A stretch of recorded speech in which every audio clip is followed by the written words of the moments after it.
Leprechaun here. Now today I'm going to be doing my performance review of my laptop on Black Ops 3. Now this is an Acer E5 with a Core i5 5200U, 8GB of DDR3 RAM, and a GeForce GT940M. Now go ahead and go to settings here. And as you can see, it's on 1280 by 720p. Render resolution is 100%. Go over to advanced. I have texture quality on medium because that for some reason is as high as it goes. Texture filtering on high, mesh quality on high, shadow map quality on medium, dynamic shadows off, subsurface scattering off, order independent transparency none. I don't really know what that is. Volumetric lighting is off, and analyzing is disabled, ambient occlusion is disabled, motion blur is off. Okay, now as you can see in the top right hand corner is your frames per second. Sure, I didn't change anything, but okay, so go ahead, pick a class here. Yeah, Call of Duty Black Ops 3 on this Acer E5 compute tray.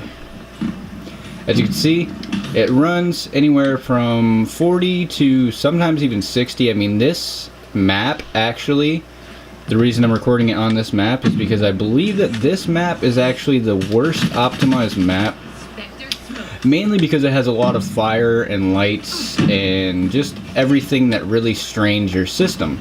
So that being is why I went ahead and I'm doing my performance review on this particular map, because you know, you see these videos on YouTube with performance, and you know, I mean, it's pretty sad that some people actually sit there and they'll be like just walking or running around, but like if it's a shooter, you know, like Call of Duty for instance, or say even like Doom or just any first-person shooter, and you're sitting here walking, or you're doing the campaign nonetheless, and you're not really in an immense firefight or anything. Like as you can see now, I'm getting like over 60 frames per second just walking around, you know? I mean, it's not really straining the system.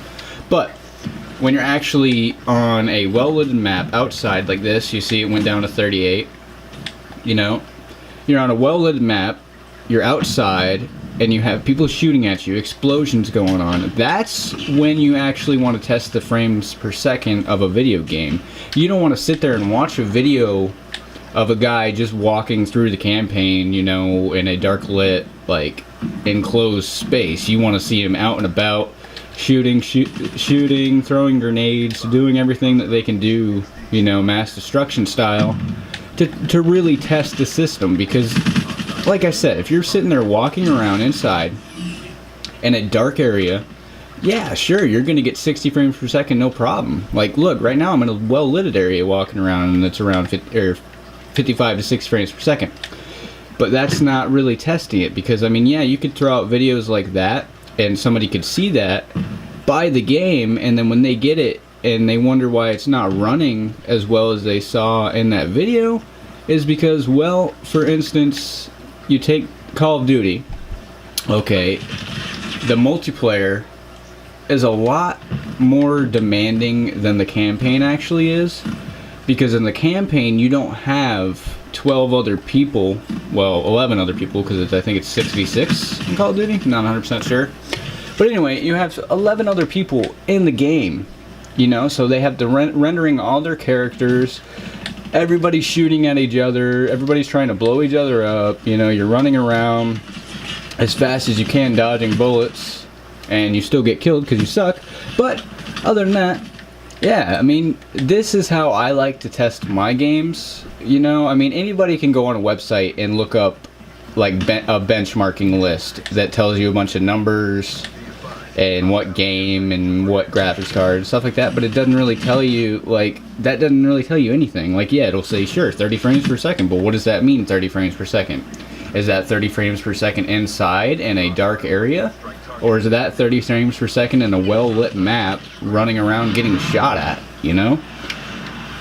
But anyway, this is just a quick little video of Call of Duty Black Ops 3 and how my laptop performs. As you can see, I have it on high detail, like analyzing and stuff is off, but on everything to its highest, besides analyzing and everything that can be disabled is disabled, you can see it's running a smooth 40 to 60 frames per second. And like I said, this right here is the worst optimized map in my opinion. Now I don't have the DLC, there might even be an even worse op map, but this map runs the lowest frames per second. Now it's still very playable, because 30 frames per second is extremely playable. But when you're going to like 40s to 50s, it gets even better, and sometimes even 60 frames. Like if I went on a different map, for instance, like there's this snow map, I'm not really sure what it's called, but it's like a more darker, you know, there's not as much flame and stuff. That it stays anywhere from 50 to 60 frames per second the entire map, running around, shooting, stuff like that.